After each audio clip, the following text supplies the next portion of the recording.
Os aspectos da objetividade e da subjetividade são muito discutidos na filosofia, mas eles também são importantes na literatura, tanto para quem lê quanto para quem escreve. Meu nome é Douglas Lobo, escritor, e esse é o assunto desse vídeo.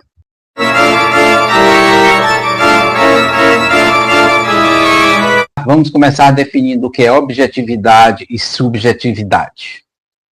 Como o próprio nome diz, objetividade vem de objeto. Significa o quê? O predomínio do objeto que se observa. Alguém poderia dizer assim, a realidade, vamos dizer, imediatamente visível e captável. A subjetividade, como o próprio nome também sugere, significa o subjetivo, o indivíduo, aquele que capta.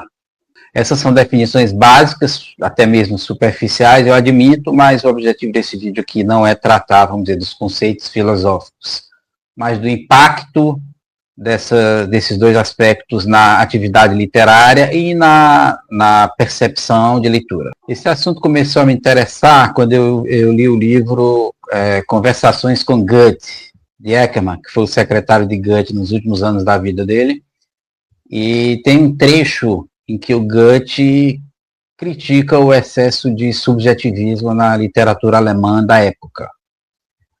Eu percebi que o fenômeno que ele diagnostica lá, ele continua existindo, na nossa época.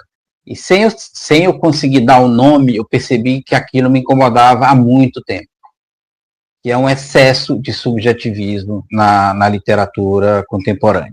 Como é que a objetividade e a subjetividade se caracterizam na literatura propriamente? Vamos dizer, ela se caracteriza em dois níveis, o nível da produção e o nível da percepção. No nível da produção, a objetividade se caracteriza quando você tem uma literatura que está menos interessada na subjetividade do escritor, e mais interessada, vamos dizer, nos objetos do mundo real, do mundo concreto. Então, ela se expressa, em geral, numa linguagem específica, concreta, com verbos de ação, descrições e diálogos. O ápice dessa objetividade na literatura seria, portanto, a literatura realista e talvez mais ainda a literatura naturalista. A objetividade, ela reforça o caráter, vamos dizer, da literatura de retratação da realidade. Embora, claro, evidentemente, seja uma retratação criativa, ou seja, uma recriação fortemente ancorada na realidade. É o império da verossimilhança, né, vamos dizer assim. A subjetividade na literatura, ela se caracteriza naquela literatura mais intimista, naquela literatura que está mais interessada nos estados interiores do escritor, não propriamente no mundo externo que o rodeia. Então, por exemplo, a literatura dos slices of life, né, as fatias de vida, né, aqueles momentos, vamos dizer, muitas vezes de epifania ou de introspecção, em que o personagem basicamente está se voltando para si mesmo e percorrendo sua própria subjetividade. No conto moderno, essa tendência foi inaugurada pela escritora americana Catherine Mansfield.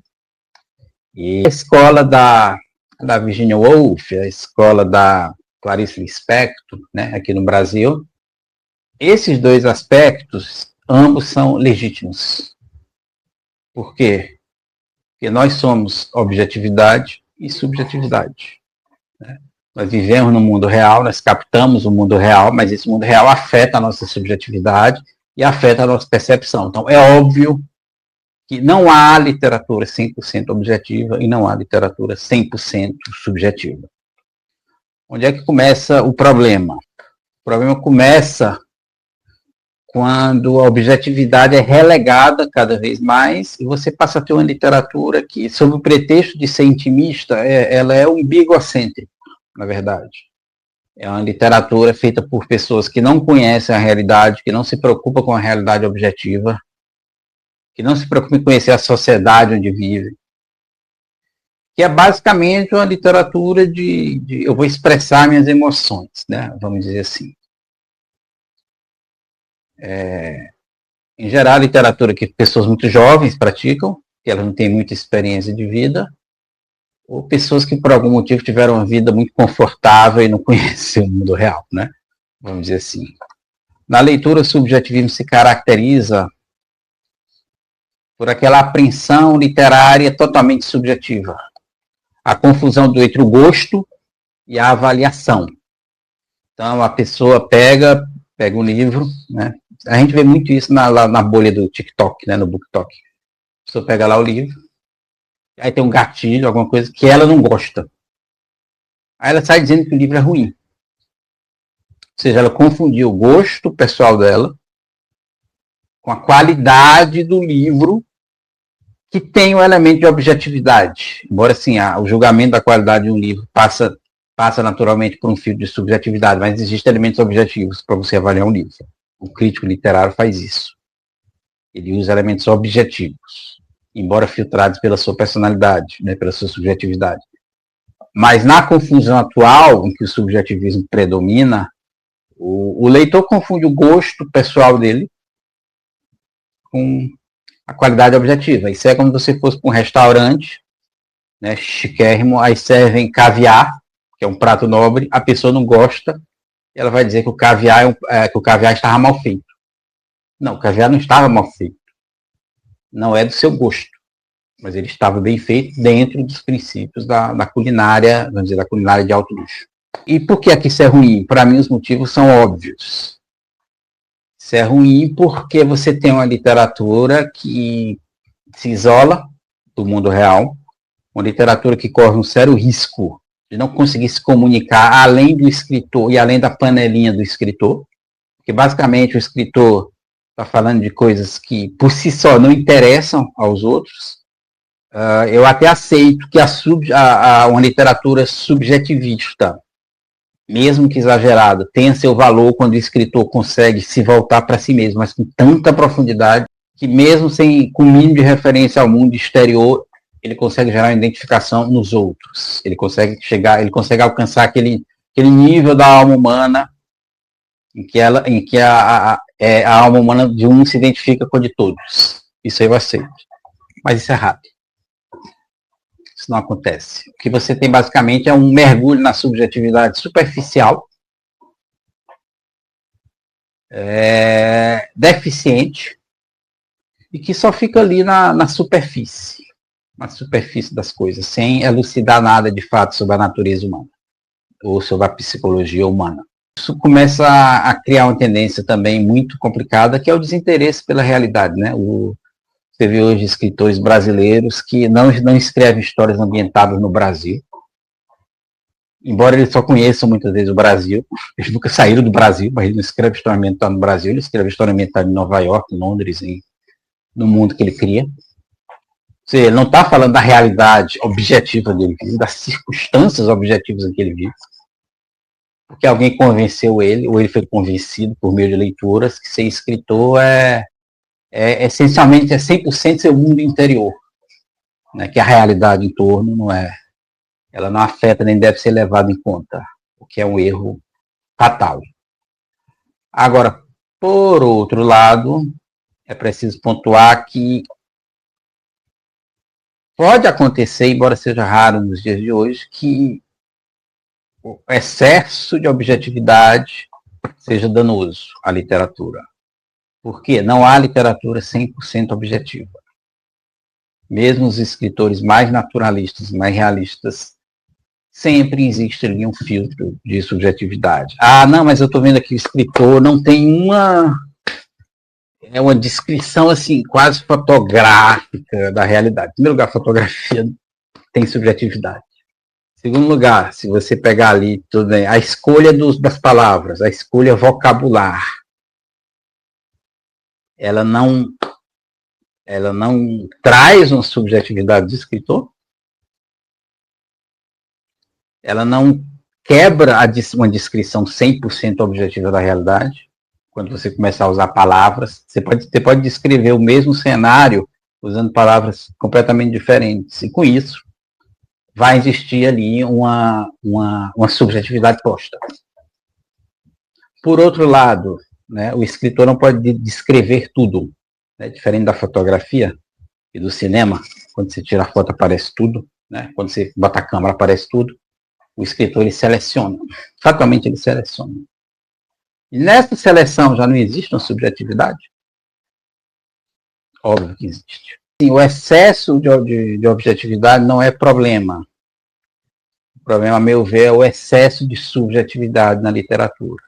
A solução está onde? E o próprio Goethe já dizia isso.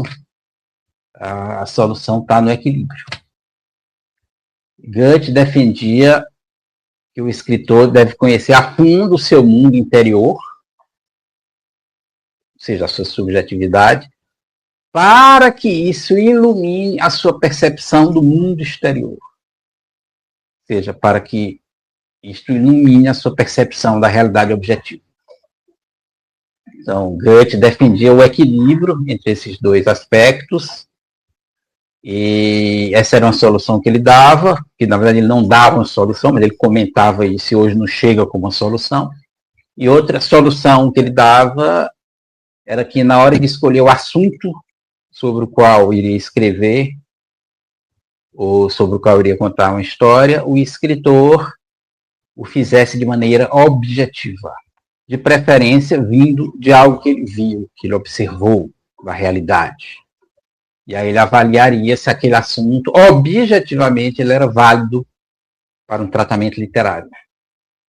Por que isso? Porque quando o escritor faz isso, ele já conseguiu ali uma barreira contra a subjetividade exagerada. E aí, portanto, na hora de fazer, evidentemente, o objetivo e o subjetivo vão se entrelaçar, mais ou menos na saída, na concepção, na base, o escritor já garantiu ali uma objetividade que vai impedir ele, ou vai minimizar o risco de ele derrapar para o subjetivismo exagerado. Para terminar, eu queria ler um trecho de um texto que trata dessas questões de maneira muito rica, a meu ver, um trecho do livro O Jardim das Aflições, do Olavo de Carvalho.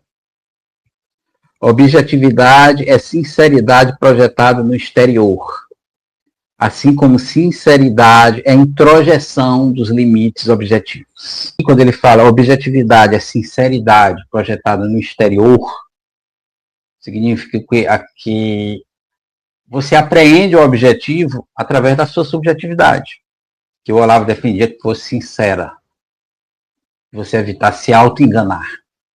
Você aprendesse a realidade de coração livre, de percepção, por meio de uma percepção clara, sem os altos enganos comuns às pessoas.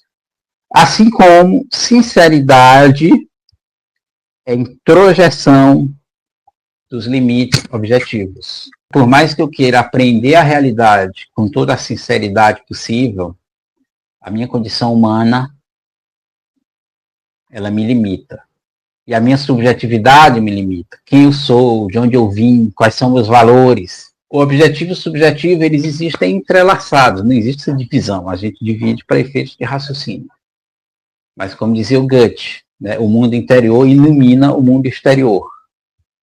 O que o Olavo está dizendo aqui é que o exterior ilumina seu mundo interior. Ou seja, é uma via de duas mãos. Eu aprendo a realidade a partir da minha subjetividade e, por sua vez, a realidade molda a minha subjetividade. E eu acho que esse é o caminho. Eu acho que a grande literatura, ela consegue equilibrar esses dois aspectos. E, embora eu confesse que eu tenho uma propensão pela literatura mais objetiva, mais realista, eu não tenho muita paciência com as firulas de alma dos escritores, né? Eu reconheço que é importante, sim, porque literatura não é relatório técnico. Literatura, por mais descritiva que ela seja, por mais neutra que ela seja, ou objetiva que ela tem de ser, existe sempre ali uma subjetividade humana, e no fim é isso que o leitor quer, e é isso que faz com que seja uma obra de arte. É isso então, esse é o assunto que eu queria tratar nesse vídeo. Eu espero que tenham gostado. Se gostaram, curtam, compartilhem, ajudem a disseminar. Até a próxima.